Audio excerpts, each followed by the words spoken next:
Hi guys, today we're going to be making buttercream frosting for icing for your cupcakes. What I did is I've taken the Wilton recipe and I've adapted it and I've actually doubled it. And you want to have enough frosting, you want to make enough frosting so that you can color different color it different colors.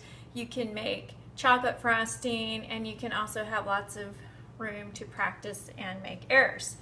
So what you want to do is you want to have a cup of shortening, and I use the Crisco sticks because I think it's a lot more convenient and easy. And you want to have 1 cup, which is 2 sticks of softened butter. So we want to put that in there. You want to have 2 teaspoons of vanilla. And what I recommend using is the Wilton clear vanilla extract. And the reason I use this is because if you're using the regular vanilla, it's going to tint your frosting kind of a brownish yellowish color. And when you're coloring frosting, you don't necessarily want that.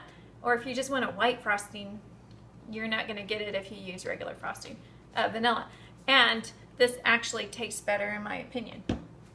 So, and then you want to, so I'm going to add that.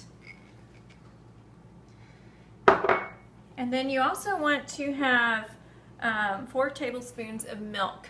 Some people use water, but I prefer milk. If I have half and half, I'll use half and half just to make it a little yummier. And so then you want to mix it up.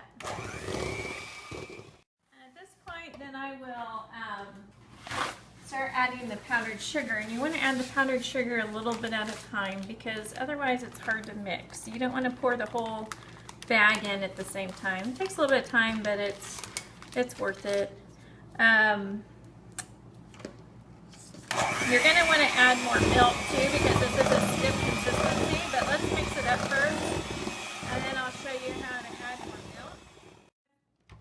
Done about half the bag, and you're going to want to use 2 pounds of powdered sugar, and it does take a while to mix all this in little by little.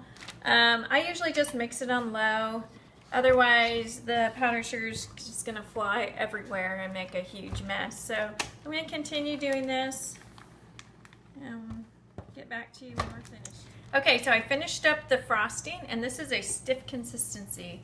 And there are some things you can do with stiff consistencies, but for what we're going to do, we're going to need to thin it down. I'm going to make another video on how to do that. Just one last thing is after you make it, you're going to want to cover it. And what I do is I will often put icing in little different bowls. Like maybe I want to make this pink and I want to make another one blue. And so I'll put it in a bowl and I will put saran wrap on top of it. And you want to keep the air off of it. Otherwise it gets kind of hard on top. And so I will just do something like this until I'm ready to put it in the bag and use it. And you can also, or I'll also even, on my big bowl, I will cover it too with saran wrap. If you want to make this ahead of time and actually frost things maybe the next day or later that day, you can use a plastic container and put it in there. Even in the plastic container, I will put saran wrap over it to keep the air out and then cover it, and I think it'll last about a week in the fridge. Check out the other videos and we'll talk more about using pastry bags and tips and coloring the frosting. I hope this helps. Have a great day. Bye-bye.